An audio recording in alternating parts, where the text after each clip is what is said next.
La majorité de l'Algérie n'est pas concentrée à Tizi Ouzou, à Bgaïout. La majorité de l'Algérie est partout en Algérie. Elle est dans les Aurès, elle est dans le Bzab, elle est dans le Hogar surtout. Elle est à l'ouest de l'Algérie, elle est à l'est de l'Algérie. La Kabylie n'est qu'une petite surface. Et avec toutes les migrations que nous avons vécues, que la Kabylie a vécues, on met toutes les autres régions. Et avec la mixité, avec les langues. Pour l'amour de Dieu, protéger l'Algérie. Protéger l'Algérie surtout éviter le sang, éviter la guerre. Parce que nous sommes sûrs, et nous sommes quasiment, nous pouvons faire la démonstration qu'un autre mouvement, un cycle de déstabilisation collective des pays arabes, t'envoie.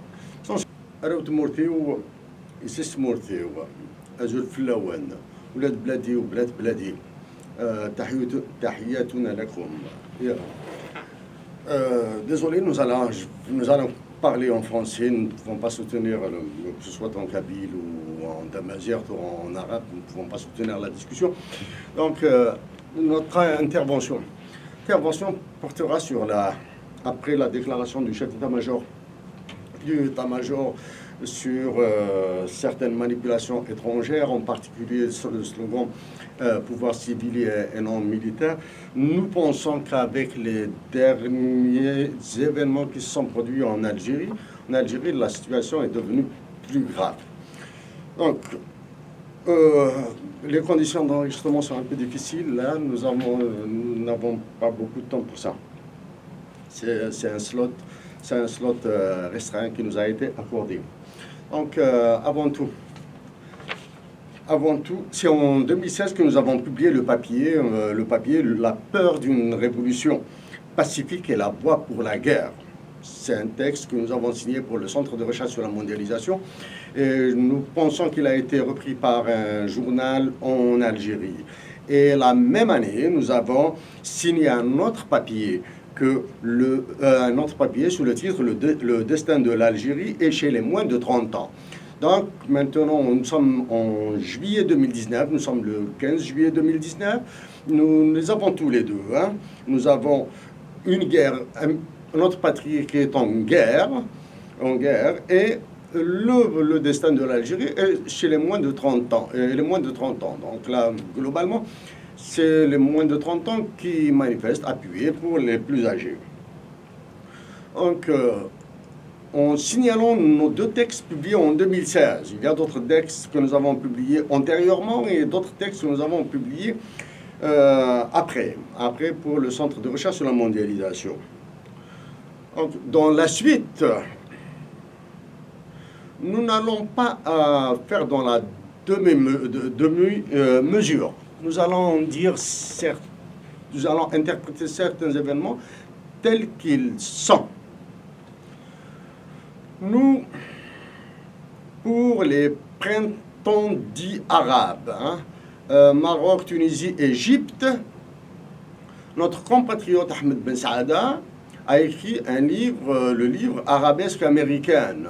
Lors de ses séjours en Algérie, il a été interviewé par les chaînes de radio, la télévision, je pense. Il a eu une couverture médiatique et c'est un travail méritoire, c'est un travail de première qualité qu'a fait notre compatriote Ahmed Ben Saada, avec qui nous avons eu le plaisir de prendre des cafés à Montréal, ici même à Montréal, et nous avons discuté sur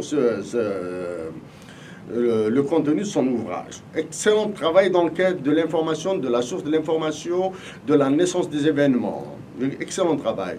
Mais malheureusement, dès qu'il s'agit de l'Algérie, notre compatriote Ahmed Ben Saada, entre parenthèses, je te salue, c'est le blackout total. Nous-mêmes avons signé deux textes, en plus des textes que nous avons signalés là, la peur d'une révolution pacifique et le destin de l'Algérie chez les moins de 30 ans, nous avons signé d'autres textes en rapport toujours avec la situation de guerre en Algérie. La guerre, c'est une guerre hybride. Actuellement, c'est le niveau soft power, reste le niveau hard power. Donc après la déclaration du chef d'état-major et les différents discours du président de la République actuellement, nous voyons que l'Algérie ne va n'est pas dans une impasse, elle est dans un abîme. Maintenant, il y a dans l'abîme dans lequel l'Algérie se trouve, pourrait être, pourrait être l'abîme dans lequel se trouve l'Algérie pourrait s'arrêter là, hein. La descente aux enfers pourrait s'arrêter parce que nous voyons un peu de lumière. Maintenant, si ça continue comme ça, nous risquons d'aller dans la situation de la Libye, nous risquons d'aller dans la situation du Soudan, et de l'Égypte qui commence à chauffer là.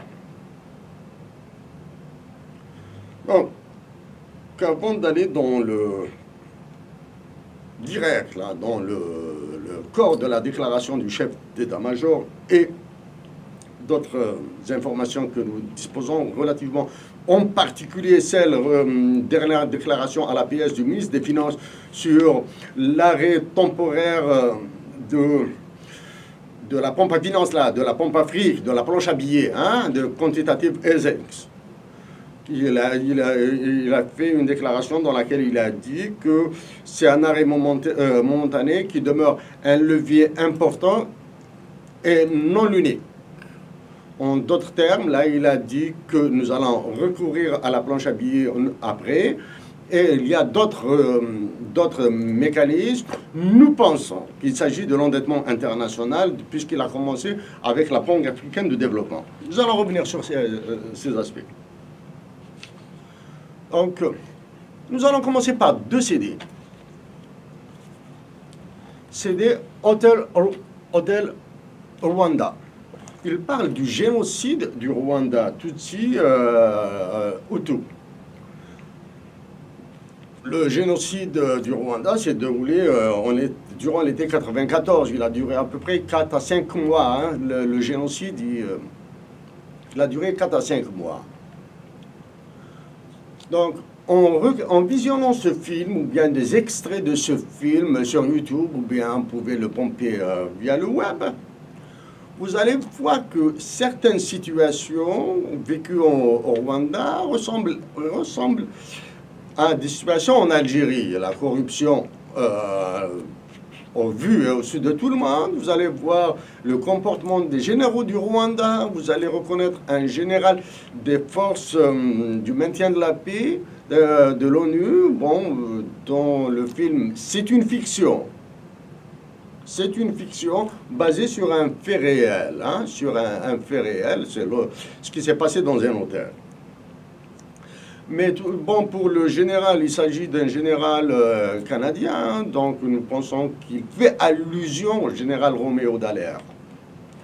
Et vous allez voir des généraux de l'armée du Rwanda, comment ils discutent, comment se font les affaires. L'autre événement, tout à fait au début de ce film, c'est une action immense qui explique tout, du moins qui explique une bonne partie de ce que nous vivons en Algérie. Vous allez voir l'acteur principal qui lance un appel à Amnesty USA. Et vous allez l'entendre dire Soudan. Et vous voyez ce qui se passe après la partition du Soudan dans le début des années 2010-2011. Regardez ce qui se passe en 2019 hein, au Soudan et Sud-Soudan.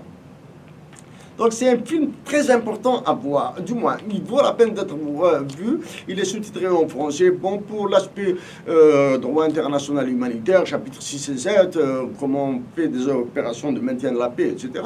Ça c'est un peu complexe à expliquer dans une intervention comme ça, mais lui il est relativement aisé pour nous. Deuxième film,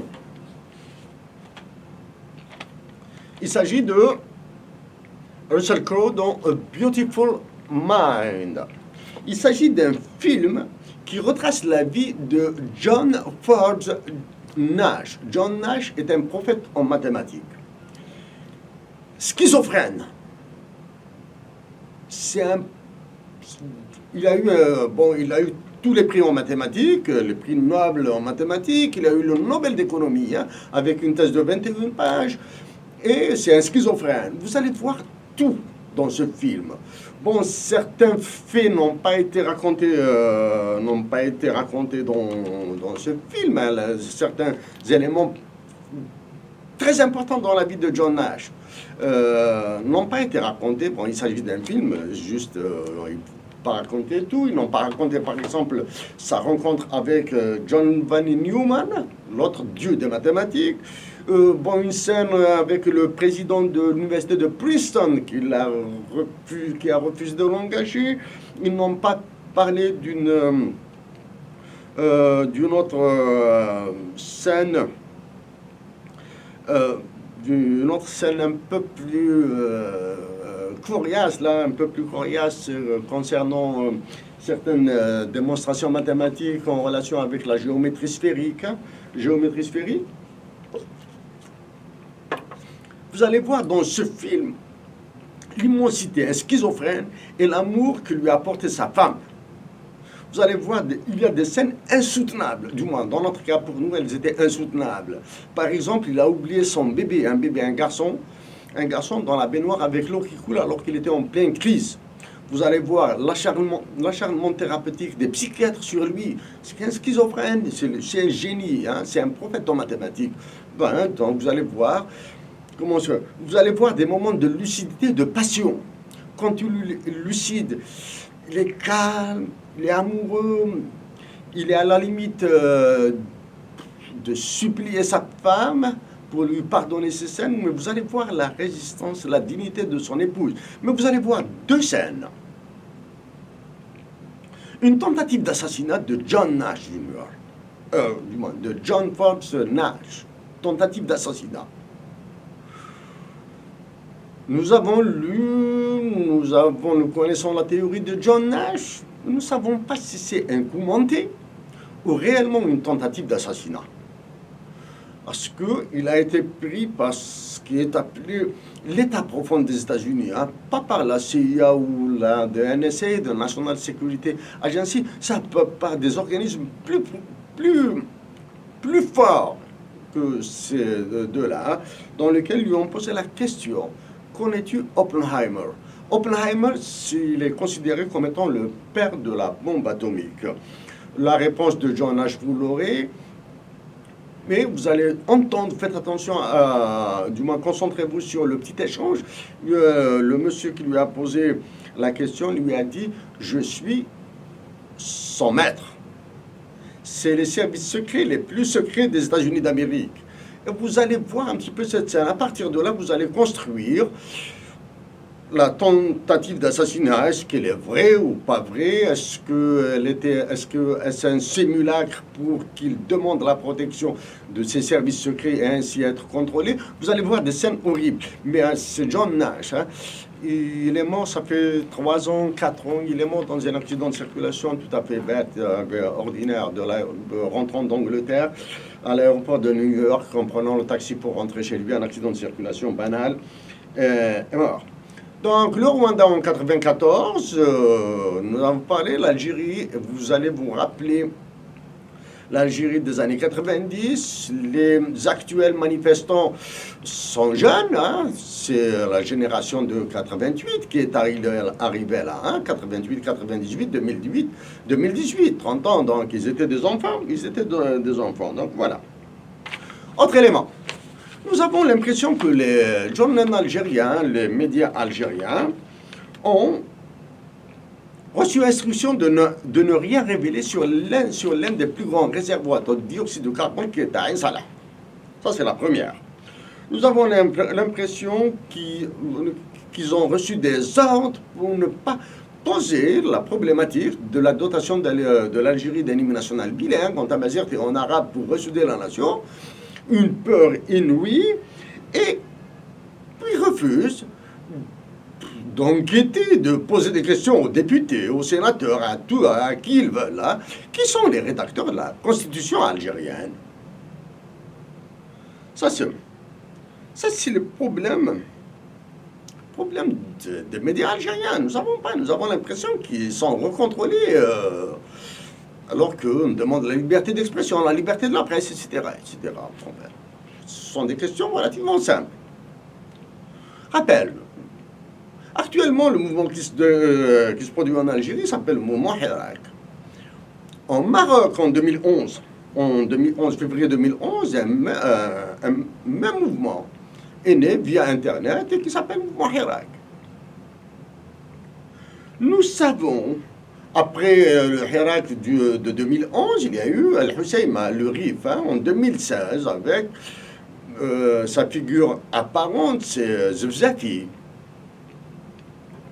Donc les appellations se ressemblent. Actuellement en Égypte, il y a un autre mouvement qui apparemment va se déclencher. Donc nous allons essayer, si nous avons le temps, nous allons parler sur la relance éventuelle des mouvements de printemps arabe global, parce que la séquence des mouvements de soulèvement dans les pays arabes, pays par pays, n'a pas donné les résultats espérés pour ceux qui les veulent.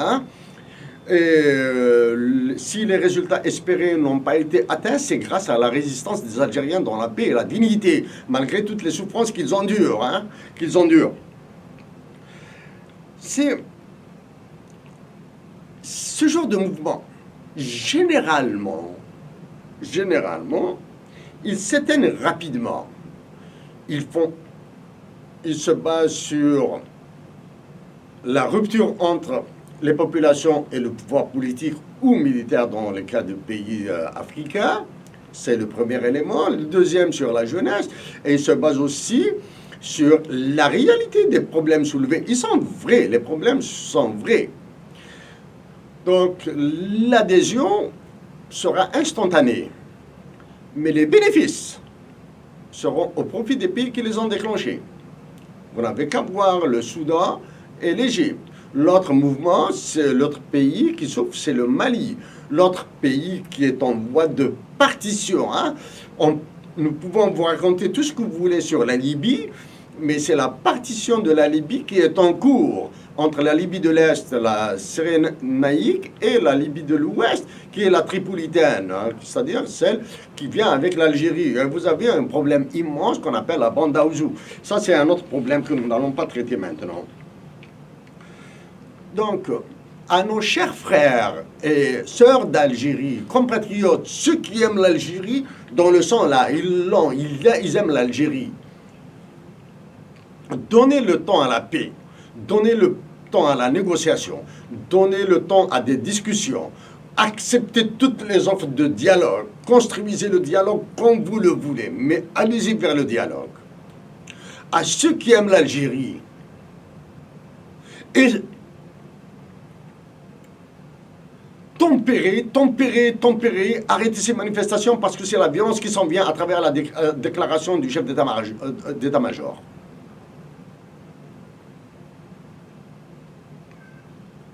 Avant d'aller vers l'Algérie, nous allons voir un petit peu quelle est l'influence. Bon, l'influence des États-Unis, elle est claire. L'influence de la France, nous allons essayer de l'expliquer un peu mieux.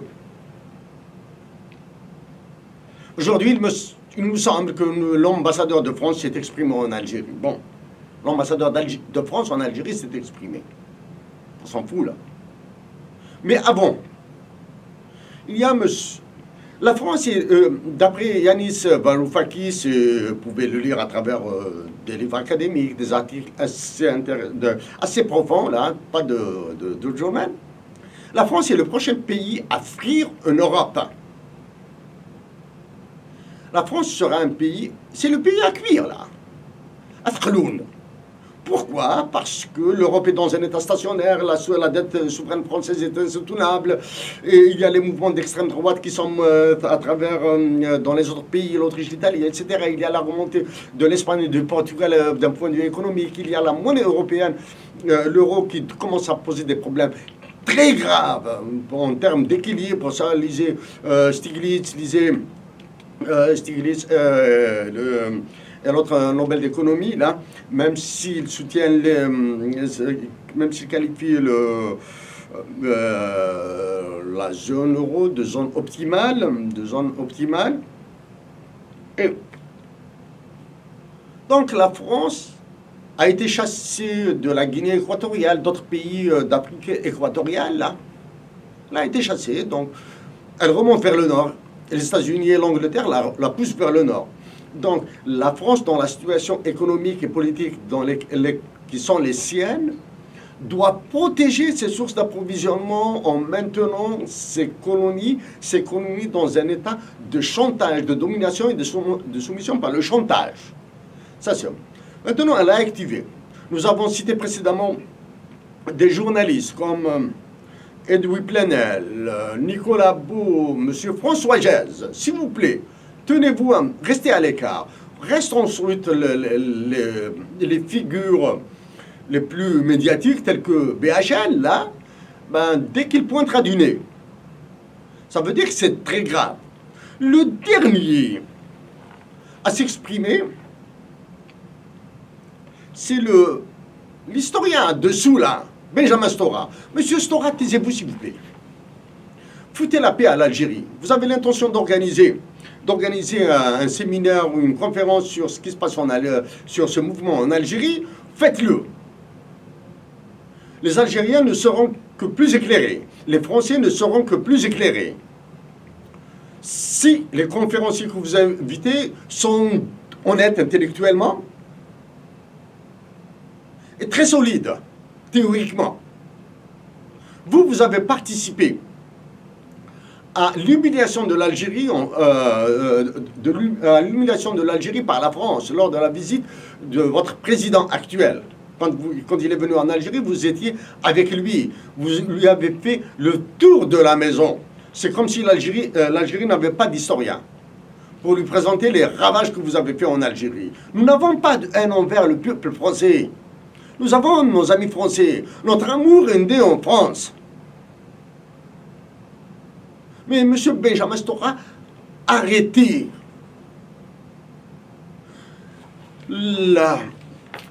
Une certaine élite, celle qui conduit la prédation en Algérie, l'élite française qui conduit la prédation en Algérie,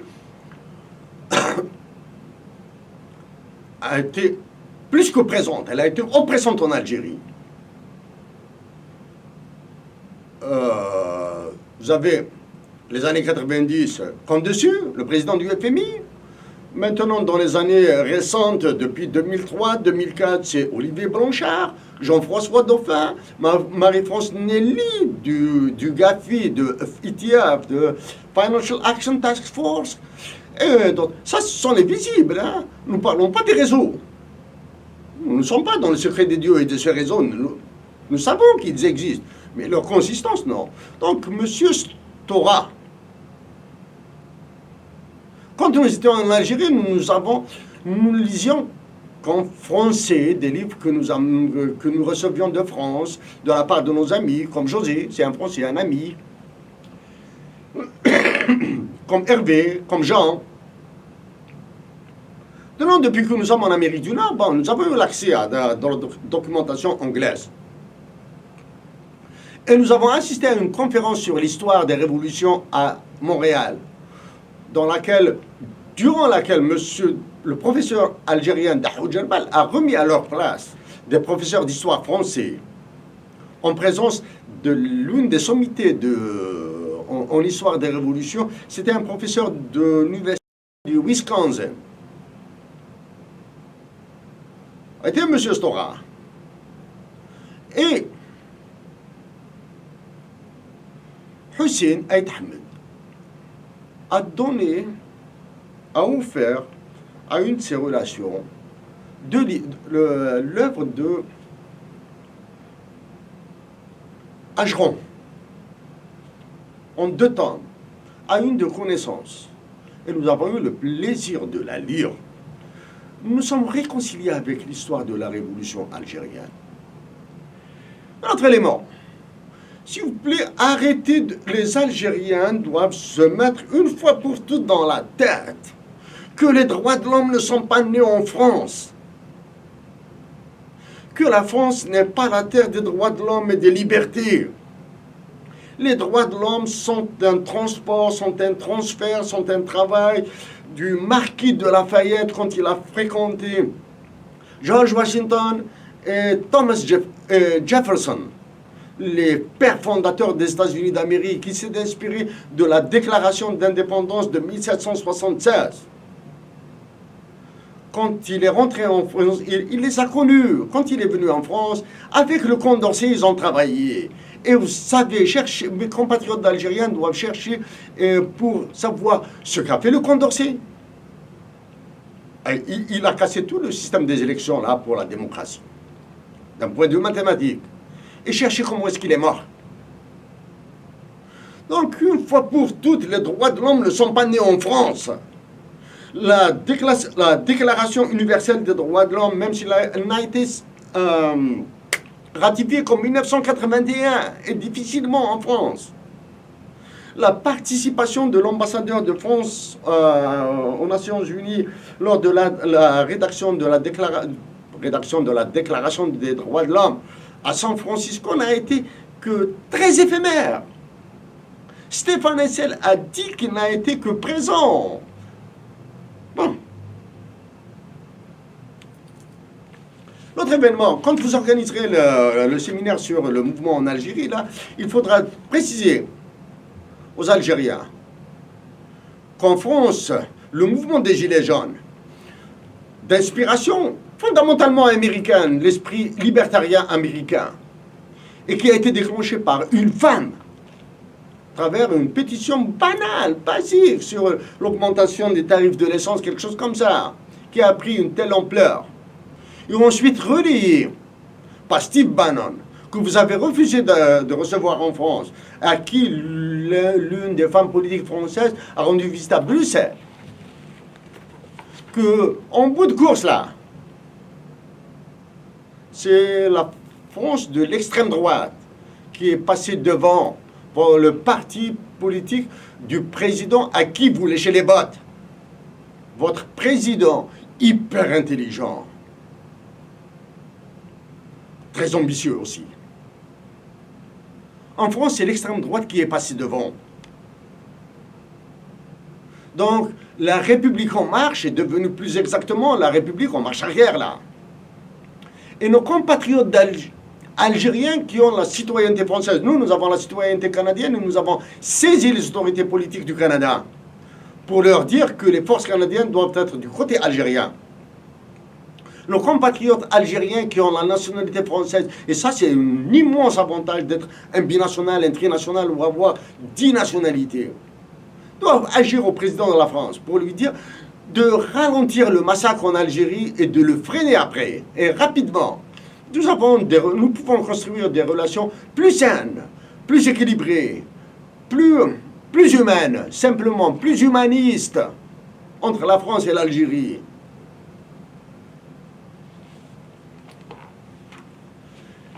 Et sage, récemment, une conférence nationale de la transition présidée par M. Abdelaziz Al-Habi a eu lieu. Est-ce qu'elle est terminée? Bon, si elle est terminée déjà, c'est grave. Si elle va reprendre après, c'est ce que nous souhaitons. Nous avons un message à M. Al-Habi. M. Al-Habi, avec vous, nous avons, vous personnellement, nous avons l'intime conviction, une intime conviction si forte qu'elle est devenue quasiment une certitude, que vous serez contre la dotation, la discussion de la dotation de l'Algérie d'un hymne national bien. Nous espérons nous tromper. Mais nous vous demandons de poser la question de la dotation de l'Algérie d'un hymne national bilingue, de la surévaluation de la monnaie et du risque de guerre, du risque de partition de l'Algérie, à tous les conférenciers que vous recevrez de s'exprimer. Et nous vous demandons de la manière la plus formelle d'inviter l'actuel gouverneur de la Banque d'Algérie et les 3 précédents, de vous brosser un topo, vous donner une perspective, de faire un topo sur les anciennes politiques monétaires et ce qui attend l'Algérie. Ce qui attend l'Algérie est, si ça continue comme ça bien sûr, est dramatique. Nous avons qualifié la politique monétaire et celle de la santé de fasciste. Nous avons été radicalement, depuis 2014, que nous avons été radicalement contre la dévaluation du dinar et nous le maintenons. Notre dévaluation du dinar, notre opposition radicale.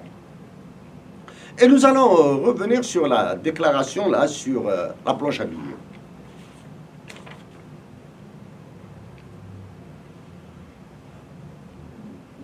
Dans une paraphrase, le chef d'état-major a déclaré que ceux qui disent un pouvoir civil et non militaire est un slogan de l'étranger, vous avez entièrement raison, général. Oui. Parce que l'expérience égyptienne n'a pas fonctionné. L'expérience soudanaise et Sud-Soudan n'a pas fonctionné. Vous avez entièrement raison. Vous avez tout dit. Donc vous avouez que ce mouvement est piloté de l'étranger. Et vous le savez, mais vous ne pouvez pas le dire. Parce que vous subissez des pressions tellement immenses que vous ne pouvez pas aller au-delà. Mais que signifie ça? C'est l'annonce, c'est un prélude à la violence.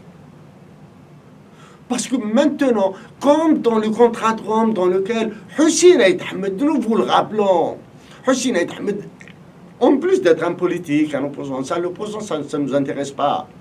C'est un génie.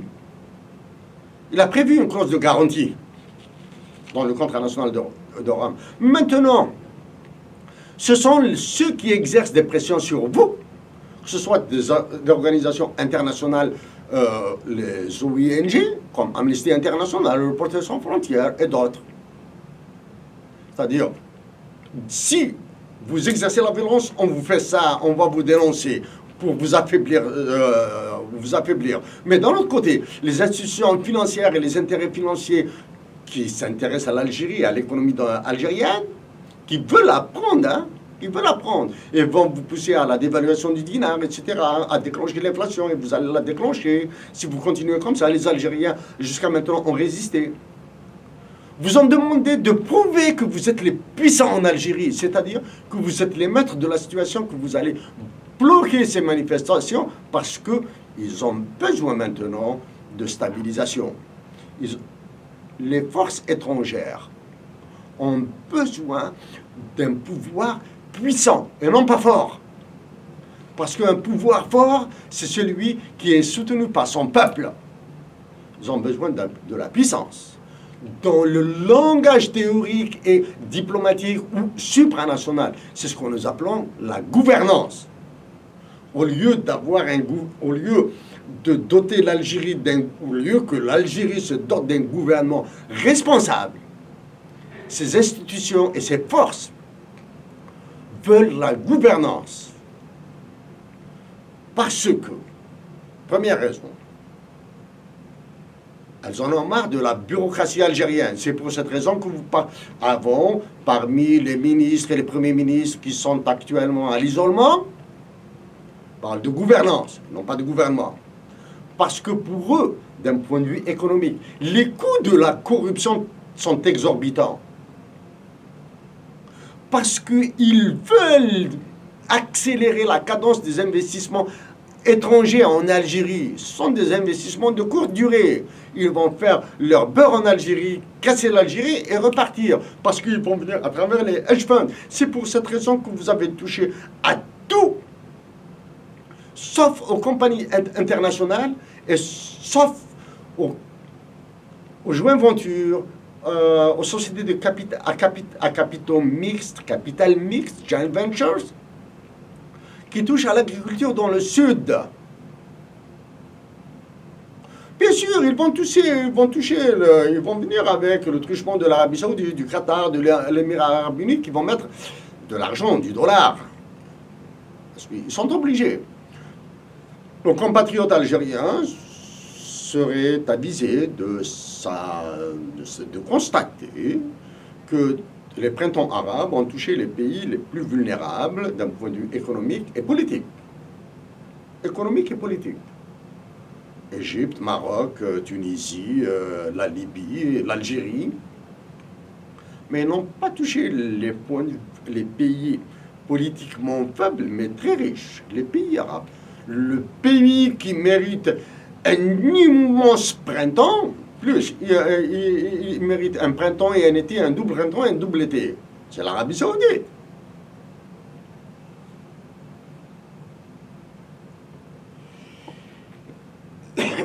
Non, particulièrement au président de la République et au chef d'état-major. nous avons fait une proposition pour prendre le ministère des Finances et de l'Économie avec des prérogatives de la Banque centrale sous deux conditions, du moins, conditions principales. Vous allez surévaluer le dinar de 20 à 25%, et nous allons le faire. Et nous allons casser la loi sur le risque de change. Et nous sommes... Vous n'avez pas accepté cette proposition, et nous savons, dès que nous signerons cette décision, si nous avions le pouvoir, nous serons explosés pour nous exécuter. Comme ça, nos compatriotes sauront que la question de la majorité de l'Algérie n'est pas du tout un problème. C'est un élément fondamental de la solution. Récemment, nous vous avons proposé dans une intervention filmée de vous rencontrer pour parler de la dotation de l'Algérie, de la majorité de l'Algérie et de sa dotation d'anime nationale bilingue, de la surévaluation de la monnaie, du risque de scission dans l'armée et du risque de guerre et de partition de l'Algérie.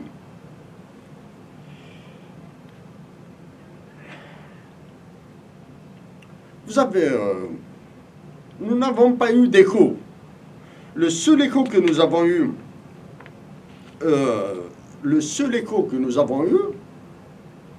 c'est la fameuse planche à billets. C'est la fameuse planche à billets. Le ministre des Finances, qui était l'avant-dernier gouverneur de la Banque d'Algérie, a dit que nous avons arrêté la planche à billets momentanément. Dans une autre intervention, nous avons suggéré, nous avons même demandé, en plus d'arrêter cette planche à billets, la monnaie de singe, du papier toilette, pour nourrir les Algériens temporairement et les faire crever après. En plus, nous avons demandé à ce que l'argent qui est imprimé soit brûlé. En présence du Conseil supérieur de la magistrature,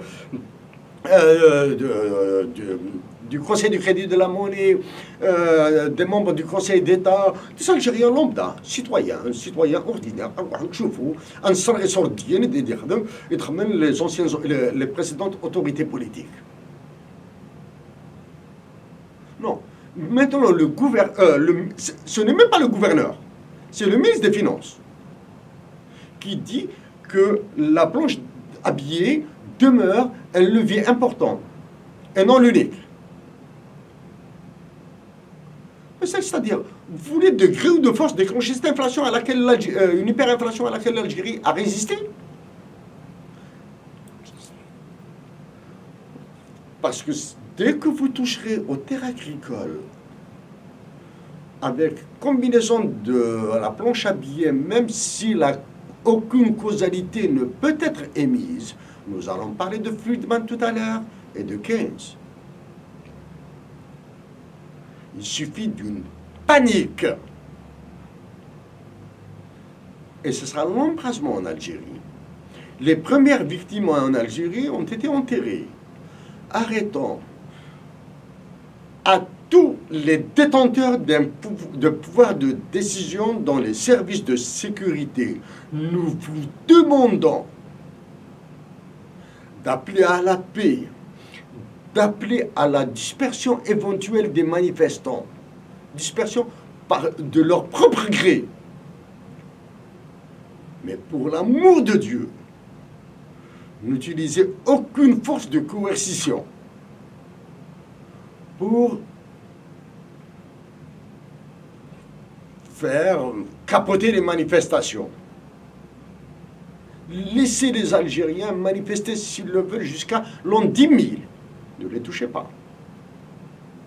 Laissez-les.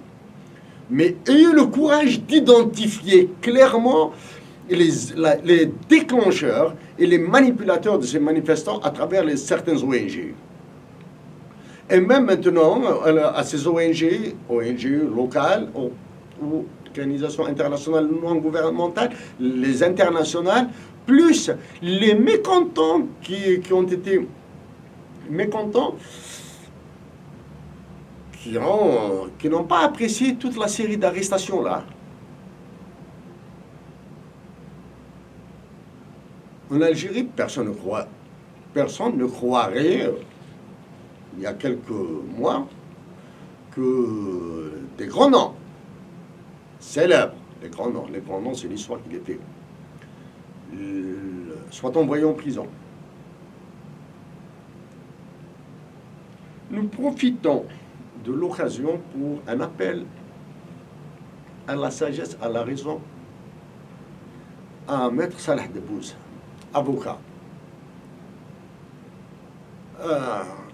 Salah Debbouze, nous avons échangé.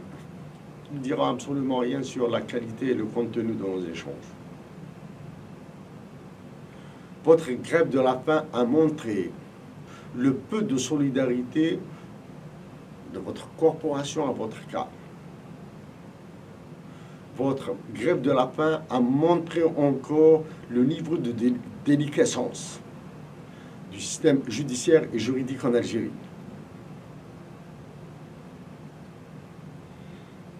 Par le cœur, nous vous le disons, برحمة الوالدين حبس. برحمة الوالدين حبس la grève de la faim.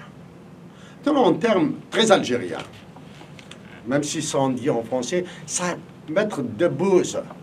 C'est une connerie que vous faites là. L'Algérie a besoin de vie, elle n'a pas besoin de mort. L'Algérie a besoin de l'honneur des martyrs qui se sont sacrifiés pour elle. Et parmi ces martyrs, nous citons Halim Sili.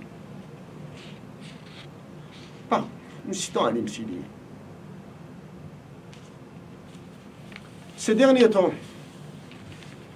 si des compatriotes ont été arrêtés pour des histoires de drapeaux, le drapeau est un symbole à respecter. Mais il n'est pas immuable. Nous pouvons le changer.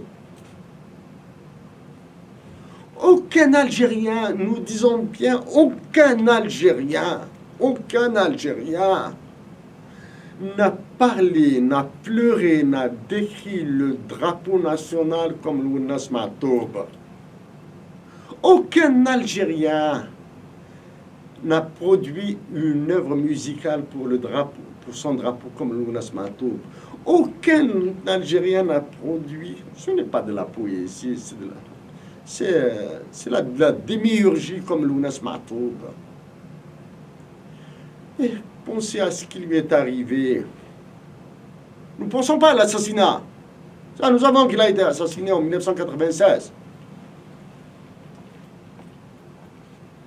Et nous pensons à l'absence de la vérité et de la justice. Parce que la vérité sur l'assassinat de Lounès et la justice sur l'assassinat de Lounès ouvrira la voie à d'autres justices, ouvrira la voie à la rédemption, probablement ce dont a besoin dans notre pays. Et pour notre cas, Lounès, c'est un peu plus ça. Nous disons Lounès, nous ne disons pas le Matoub de Lounès. Dans notre cas, nous disons Lounès, tout simplement. C'est grâce à lui que nous avons reçu une œuvre de la part de Dieu.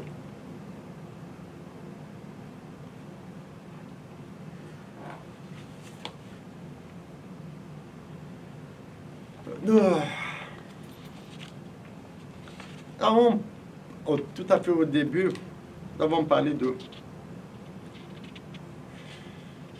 du Rwanda, de l'Algérie. Ça fait mal.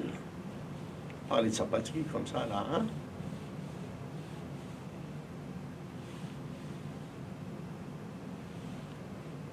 Nous avons parlé, dans les interventions précédentes, nous avons parlé de l'Assemblée nationale, de l'APN et du Sénat. Vous les maintenez en vie, alors que ce sont les deux structures qui ont causé, elles font partie des structures qui ont causé la ruine de l'Algérie, parce que ce sont elles qui votaient les lois. Vous pouvez mettre tous les Algériens en prison pour corruption, pour vol et détournement.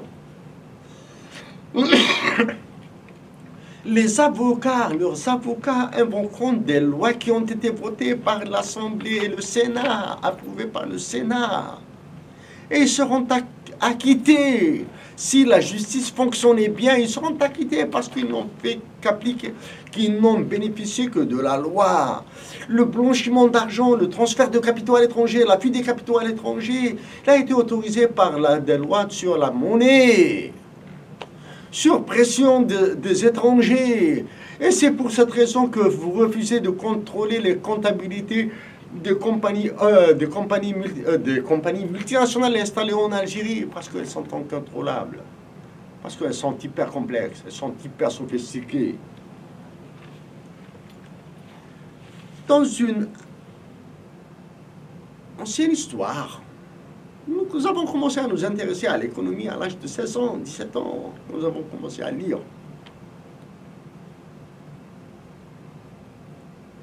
Nous avons entendu parler de Milton Friedman. Nous sommes à l'aise avec ces théories. C'est ce que nous avons étudié. En gros, c'est ce que nous avons étudié à l'Université de Montréal.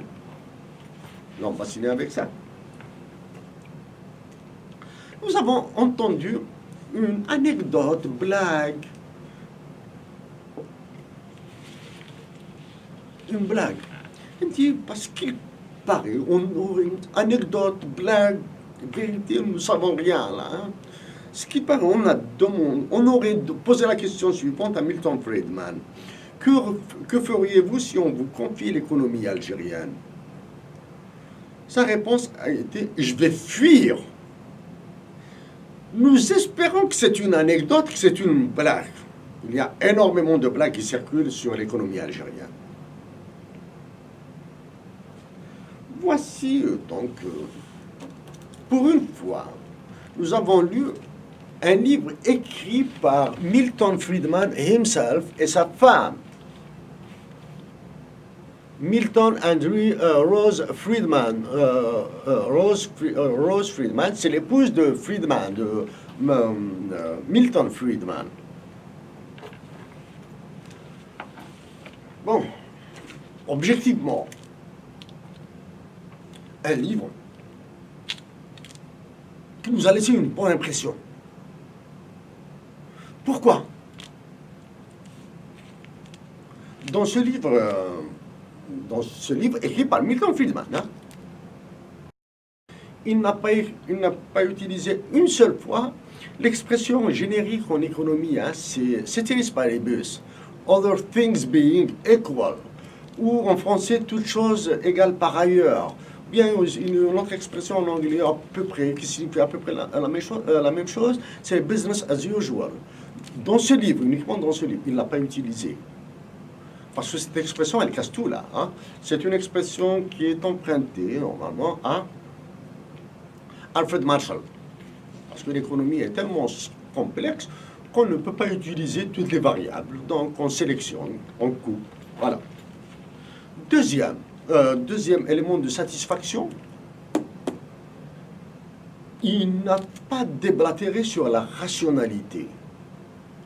Troisième, nous avons la preuve que Milton Friedman, que l'esprit américain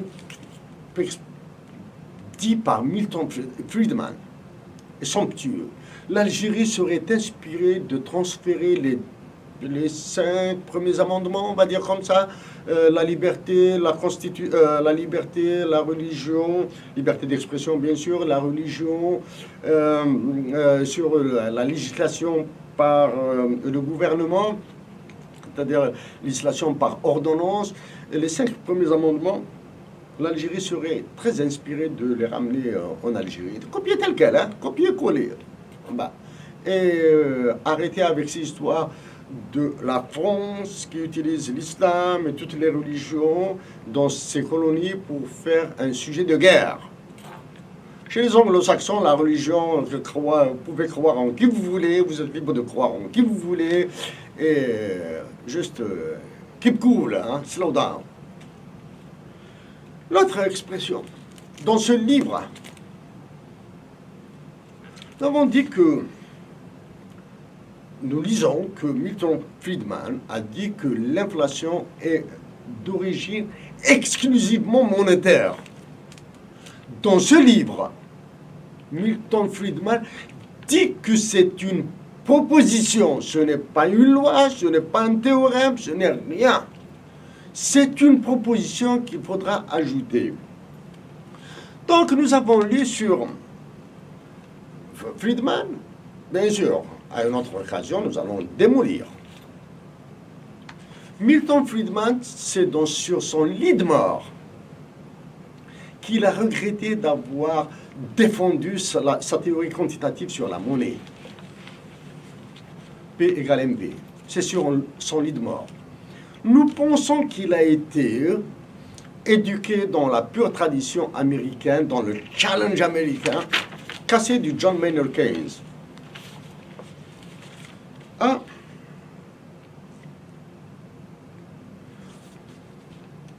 L'école de Chicago, d'inspiration Friedman,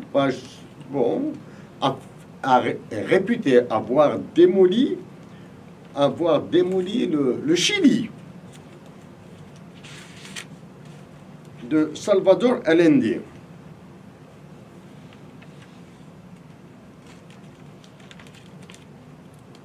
Qu'est-ce qu'il dit sur le Chili? Bon, il faut que nous le retrouvions dans page 253 sur le Chili. South American, rapid increase, etc. China. A far more extreme inflation contributed to the overthrow of Allende in Chile in 1973 and of Isabel Perón in Argentina in 1976, followed in both countries by the assumption of power by a military junta. Il dit, le cas extrême, c'est que l'inflation a contribué à la chasse, to overthrow, à l'éjection de Allende en 1973 et de Isabel Perón en Argentine en 1976, appuyé par des juntes militaires. Ce qu'il n'a pas dit ici, c'est que les Golden Boys de Chicago, qui ont été formés à l'Université de Chicago, ont pris les rênes de l'économie au Chili même, en 1970, dans les universités chiliennes. C'est-à-dire, ce sont des Chiliens qui ont été formés aux États-Unis d'Amérique, à Chicago, à l'Université de Chicago, qui sont rentrés au Chili, qui ont pris les rênes de l'économie chilienne, ils ont imposé la doctrine de Friedman. Il ne l'a pas dit. Ça, il ne l'a pas dit. Ce qu'il n'a pas dit aussi, que les élections au Chili ont été si démocratiques que ce pays s'est retrouvé dans une situation ingouvernable. Les deux partis de droite au Chili ont eu respectivement 33 et 36%, c'est-à-dire à eux deux, ils ont eu 69%, ce qui constitue la majorité absolue, et le parti de gauche, appuyé de Salvador Allende, appuyé par les communistes chiliens, ont eu 37. Donc, en termes de majorité relative, c'est le parti qui a gagné les élections qui doit présider, en d'autres termes, Salvador Allende. Mais en s'alliant, les deux partis ont cassé Friedman. Qu'a fait Salvador Allende? Il a autorisé l'augmentation de salaire alors que les États-Unis d'Amérique ont exercé des pressions économiques terrifiantes. En autorisant l'augmentation des salaires, plus la rareté des produits, c'est l'hyperinflation qui s'est déclenchée. Donc, général en Algérie, faites gaffe à ce scénario. Catastrophe. À ce jour, le Chili ne s'est pas remis sur pied, là. Cette gauche algérienne qui ne fait absolument rien, qui ne sert absolument à rien, sauf à voter des lois et à appuyer le gouvernement. Rien. Doit se calmer. Les Algériens doivent batailler dès maintenant à demander une baisse des salaires, des hauts salaires, bien sûr. Et non pas à augmenter les bas salaires. Les moments seront durs. La situation de l'Algérie, elle a été tellement compliquée par ce qui s'est passé depuis février. qu'elle est devenue inextricable. Donc, que ceux qui vont écouter ce que nous disons ne nous font pas dire ce que nous n'avons pas dit. Nous n'avons pas dit que c'est Salvador Allende qui a causé l'inflation, les pressions des partis de droite, les pressions des travailleurs. Parce qu'un travailleur, il s'en fout, droite, gauche. Quand il a faim, il a besoin d'argent pour acheter des produits. Et quand il a faim, il a besoin d'argent, ça veut dire qu'on doit lui donner un peu plus et les prix vont augmenter. Donc, au bout de 2 mois, 3 mois après, il va crever de faim. Il a été poussé. Probablement. Il a été poussé. Parce que Salvador Allende s'est suicidé. Donc, ils peuvent vous raconter tout, mais c'est l'intime, les raisons intimes. Salvador Allende les a emportés avec lui, là. Le con, qu'est-ce qui s'est produit en 1973? Le chanteur, l'artiste engagé, nous nous excusons auprès de sa mémoire et pour son épouse, là. L'artiste engagé, Victor Jara, ce sont les militaires qui lui ont coupé les mains avec une hache. Écoutez la chanson de la troupe de Bza, elle l'a décrit. Probablement que Victor Jara, dans la naïveté de son cœur, dans la générosité de son combat pour les pauvres, est parti trop loin. Donc, parti trop loin. La noblesse, il faut aller tout le temps très loin dans la noblesse. Et il a servi de victime expiatoire, l'exutoire pour les militaires chiliens. Ils l'ont buté. Ensuite, il a été fusillé dans un stade. Nous espérons que ça ne va pas se reproduire. Sur mettons, dernière, nous allons arrêter là. Mettons, page 143.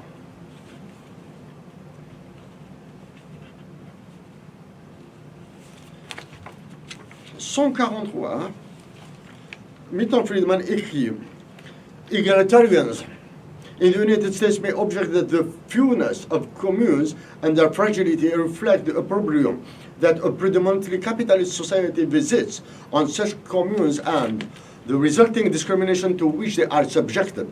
That may be true for the United States, but as Robert Nozick has pointed out, there is one country where that is not true, where, on the contrary, egalitarian communes are highly regarded and prized. That country is Israel. Bon, le baratin, ce qui a été dit sur la littérature, on s'en fout. Ce qui a été, c'est Robert Nozick. Robert Nozick est un philosophe américain. C'est le théoricien des règles justes. Il a passé toute sa vie à s'opposer à la théorie de John Rawls, qui était les résultats justes.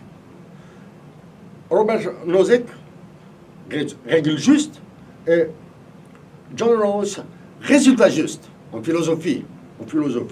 À la fin, bien sûr, il a regretté lui aussi de s'être opposé à John Rawls.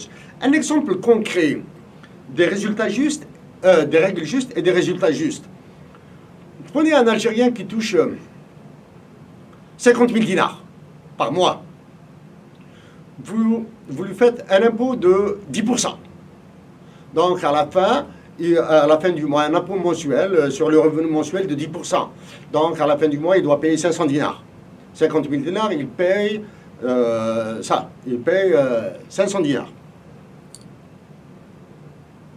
50 000 divisé par 10%. Voilà, c'est ça.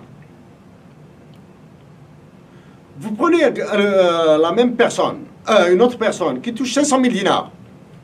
Elle va payer 10 fois plus. La règle est juste. Maintenant, si nous prenons les impôts de ces deux personnes qui sont différentes, qui ont des revenus différents, et que nous investissons cet argent dans un hôpital, et que les coûts de santé sont payants, qui va bénéficier des soins à l'hôpital? C'est le plus riche. La règle est juste, le résultat est faux, d'un point de vue justice. L'autre cas, c'est les routes. L'investissement dans les routes. Milton Friedman a bataillé pour un système scolaire payant, un système éducatif payant. Il a bataillé dans ce livre. Maintenant, si les présidents des États-Unis d'Amérique ont attendu Milton Friedman pour faire des États-Unis d'Amérique ce qu'ils ont fait, ce qui est actuellement, les États-Unis d'Amérique, essayez de les imaginer dans quelles conditions. Mass immigration.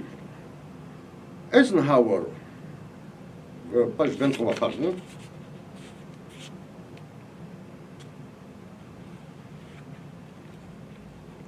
Eisenhower.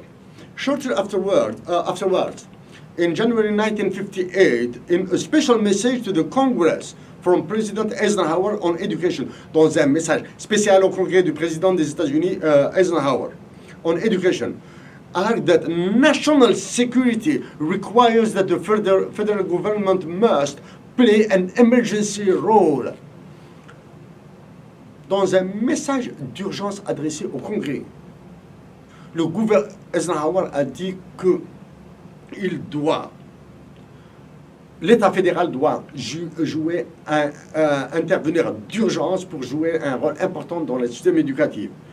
It's vital because a major key to our nation's future development and progress, whether in relation to peace or to defense, que ce soit pour la paix ou la défense, is our supply of well-educated manpower.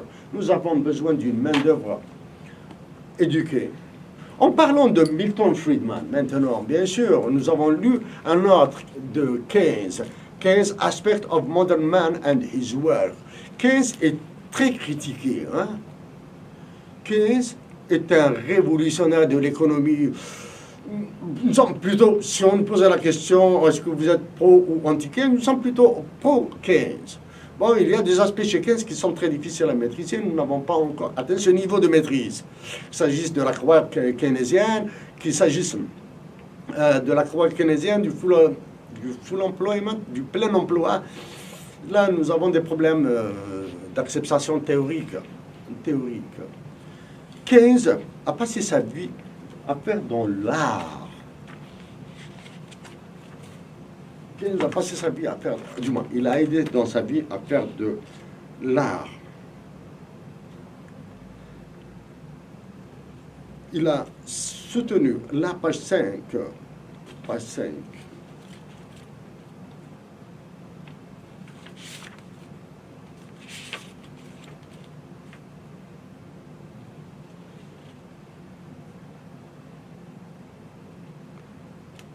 en tout cas, dans ce livre-là, Keynes, pendant la guerre, la Deuxième Guerre mondiale, il a tout fait pour dynamiser de SEMA, concerne les artistes. C'est une association pour les artistes en Angleterre, en Grande-Bretagne plus exactement. Il a tout fait pour les finances, du moins pour leur trouver des financements, etc. Il a justifié leur rôle. Le rôle dans l'épanouissement de la cité anglaise. En plus de ça, Keynes, il est écrit ici, Keynes was a rebel and a revolutionary. C'était un rebelle et un révolutionnaire, John Maynard Keynes. C'est vrai que ce sont des amis intimes à lui qui parlent de ça, c'est de professeur d'économie. Qu'est-ce qu'il dit? Ce qui est intéressant ici, il a remis en cause la condition de Marshall Lerner. En 1945, il a dit que ça ne fonctionne pas. C'est une idée, mais pas une théorie. Et ça, la condition de Marshall Lerner pour la stabilisation de la balance des paiements, ils ont massacré l'Algérie avec ça, avec la dévaluation. Nous l'avons dit auparavant, nous l'avons dit et répété. Nous n'allons pas refaire dans les redites. Ensuite, on a été quelqu'un sur une subtilité, une connerie. On attaque Keynes. Keynes aurait dit, bon, il n'a pas aurait dit, il l'a dit, qu'il faudra payer des travailleurs à creuser des trous et à les reboucher. à creuser des trous et à les reboucher. C'était une boutade de 15. C'était, quand on pousse 15, c'était un artiste dans le sang. Un artiste, John Maynard Keynes. Mais c'était un gueulard, un fort en gueule. Et il ne sait pas faire. Actuellement, l'Algérie est en plein dedans, là. Avec tous les partenaires publics privés là, hein, les Algériens doivent recreuser toutes les autoroutes pour les reboucher, parce que les travaux ont été mal faits. Bon. Ce qu'a dit John Maynard Keynes aussi, also. Maintenant, on va pas lire tout ça, hein. If wages were pushed up above the rise in productivity of labor, the prices will tend to move up, whereas the old orthodoxy would suppose that if the market forces give you too much or insufficient aggregate demand, the market will itself correct this. Là, Keynes attaque carrément la régulation par le marché, par les forces du marché. Le marché n'existe pas là. C'est une invention, c'est l'esprit là, du moins. C'est une vue d'esprit, etc. C'est l'histoire de marché là. Hein. On bassine avec. Nous avons qu'il y a un marché d'automobile, là, Dijlabin, Haqbou, Sétif, nous le savons. Il y a un marché noir de la devise. Quoi, ça, il faut remonter à 2013, hein. Soit quand ils ont décidé de stacker au marché informel, ils n'ont pas touché au marché de la devise au Square, à Tajnant, etc., etc. John Maynard Keynes n'a jamais fait référence d'Adam Smith. Mais par contre, Friedman, on a usé et abusé the invisible hand, la main invisible. Il renvoie tout à la main invisible d'Adam Smith. Pour nos chers compatriotes d'Algérie, Adam Smith n'a utilisé que 2 fois cette expression invisible hand, main invisible. Il l'a écrite une seule fois et il l'a prononcée une seule fois. Il l'a écrite une seule fois et c'est collé à Adam Smith. Adam Smith. Pour nous, là, il y a Adam Smith est apparemment le gourou de Milton Friedman en éludant complètement Ricardo, page 35, David Ricardo. Ah, c'est très important à le dire là, parce qu'on va vers du Ricardo en Algérie.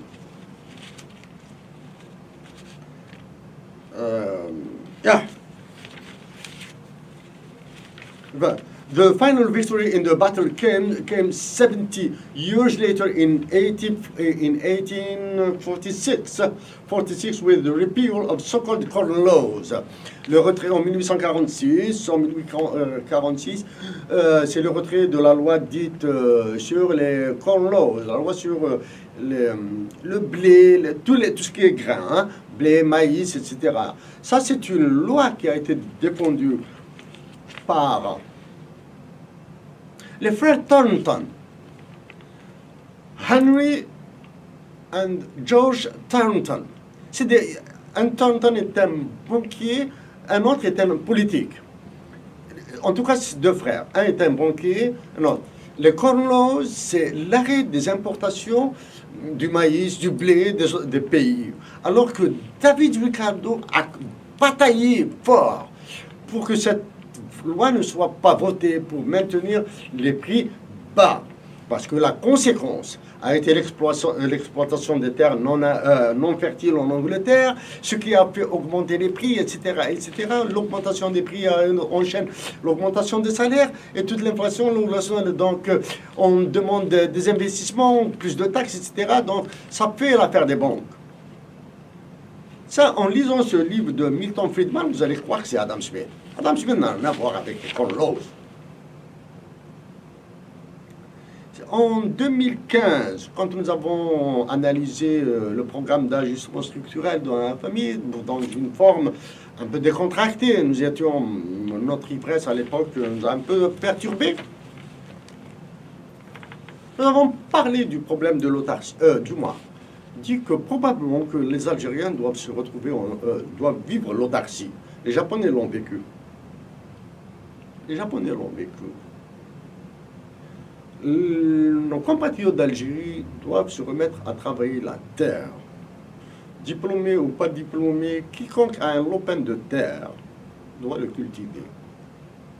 Parmi les meilleurs moments dans notre vie, ce n'est pas pour nous vanter ou quoi que ce soit du temps où nous étions dans des projets informatiques à Alger, très importants, à ce qu'on peut MEDIS, l'Union européenne, General Motors, etc., au Conseil d'État, tout le machin qu'il y a d'où.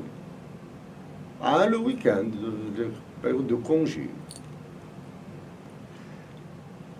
Grâce à la solidarité familiale, nous faisions un peu, nous avons fait revivre notre lopin de terre que nous avons. Un tout petit lopin de terre de rien du tout.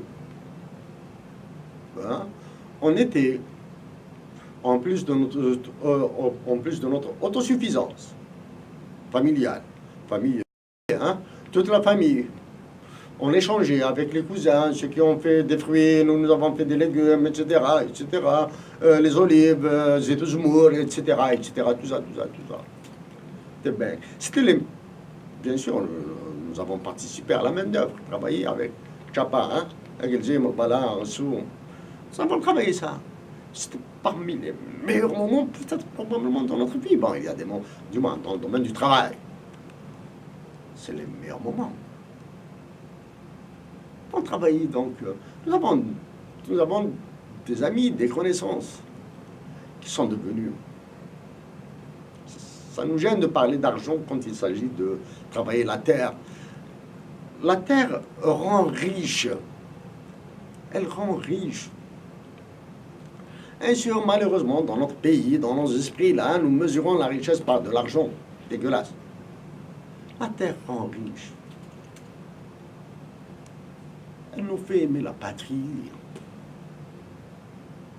Il y a des dictons de chez nous que nous avons oubliés.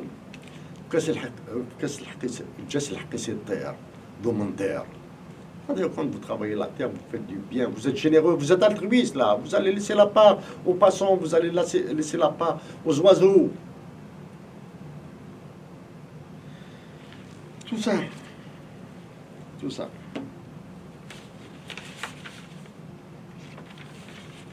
Chers compatriotes d'Algérie, en demandant bien sûr aux forces qui détiennent les rênes de la violence légale en Algérie, parce qu'elle deviendra une violence illégale.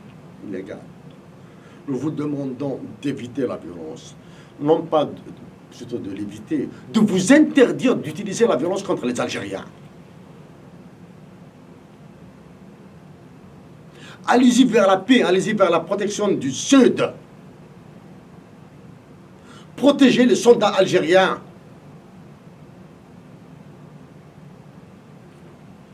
Chers compatriotes d'Algérie, c'est très dur. Nous allons continuer à travailler pour notre patrie. Nous n'allons pas la laisser s'enfoncer comme ça. Nous ferons ce que nous pouvons, ce que nous pourrons. Mais sans justice, rien ne se fera. Tant que les autorités politiques algériennes actuelles n'ont pas réagi à la valeur du dinar, pourquoi la valeur du dinar? Parce que les régaliennes, il faut surévaluer le dinar, baisser les hauts salaires. Il y a quelque chose d'illogique. Vous n'allez pas maintenir des hauts salaires à des députés, des sénateurs qui ont ruiné le pays par leurs lois. Vous n'allez pas maintenir de très hautes pensions à vie et de très hauts salaires. Ça nous gêne de parler de ces mots, de ces bassesses, de ces conneries-là. Ça nous gêne. À des ballons qui se retrouvent en prison. D'un côté, vous les condamnez à de la prison. D'un autre côté, vous leur laissez des salaires élevés. Il ne faut jamais toucher à la dignité humaine. Parce qu'il y a des familles derrière. La dignité humaine est sacrée. Ils ont besoin de vivre. Mais ils ont besoin de vivre dans un pays juste. Mais pas avec des salaires de 50 millions, nous avons quoi. Nous avons lu des autres informations. C'est des bombes. Nous ne voulons pas en rajouter là. Chers compatriotes d'Algérie, pour l'amour de Dieu, arrêtez ces manifestations. Et nous nous adressons particulièrement à la ville de Béjaïa. Vous êtes devenu une bouilloire. Vous êtes un chaudron. Vgaït est devenu un chaudron qui est en train de bouillir. Faites attention.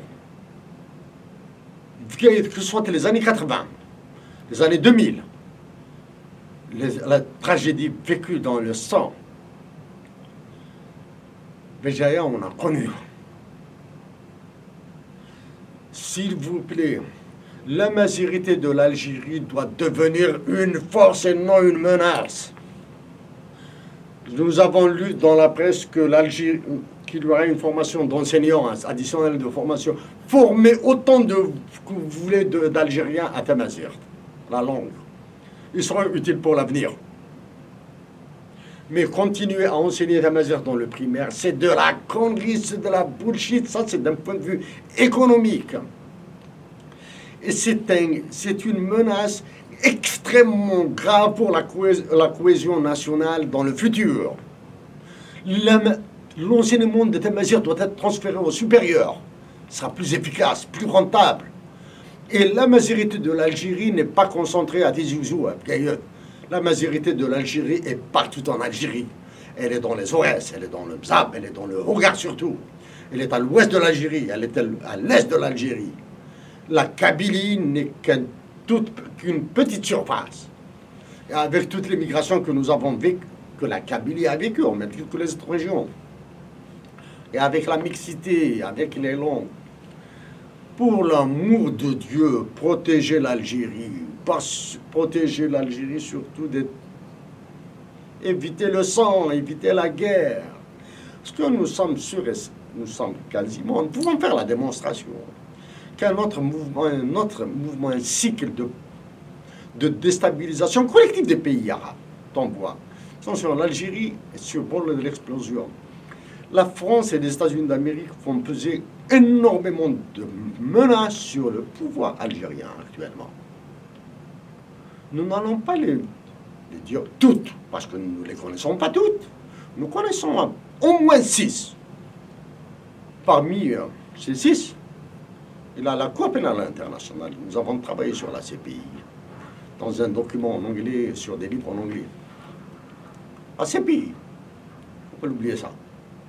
2, les fortunes en France. 3, l'arrêt de la coopération militaire.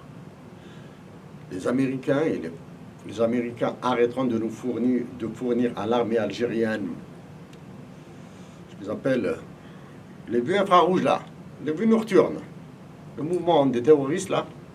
Et la France va laisser un couloir terrestre ouvert à partir du nord du Mali. Il suffit de quelques étincelles au sud. Et la situation va dégénérer. Nous n'allons pleurer notre patrie, mais nos armes ne serviront absolument à rien. Nous allons travailler pour notre patrie. Parce que nous l'aimons.